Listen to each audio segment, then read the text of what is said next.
Kama njia moja ya kuimarisha kilimo katika maeneo ya Kiaini na Laikipia, wakazi wa maeneo hayo wamenufaika na matenki ya maji, ufadhili uliotolewa na mradi wa maji wa Mutitu. Waliotoa ufadhili huo wamesema kuwa matenki hayo yatasaidia pakubwa na kuwapa wakazi nafasi ya kuendeleza kilimo bila kutegemea mvua ya kila mara. Walionufaika na matenki hayo hata hivyo wamesema kuwa ni afueni kubwa pia kwa kifungo wao, kwa wengi wamekuwa wakitembea mwendo mrefu kutafuta maji ya kuwapa mifugo, hata hivyo matumizi mengi ya nyumbani.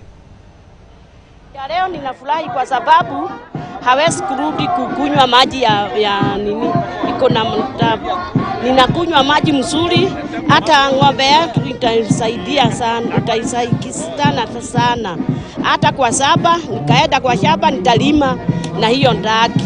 Nimefurahi kwa tangi ya leo kwa sababu busi yangu na ng'ombe zangu zitakuwa tukipata maji ya kunywa. Inakuwa sehemu inakuwa na jua kali sana, wakati mwingine inaenda mvua inakatika tena inanyesha na tunakuwa na shida sana ya maji. Na tumefurahi sana.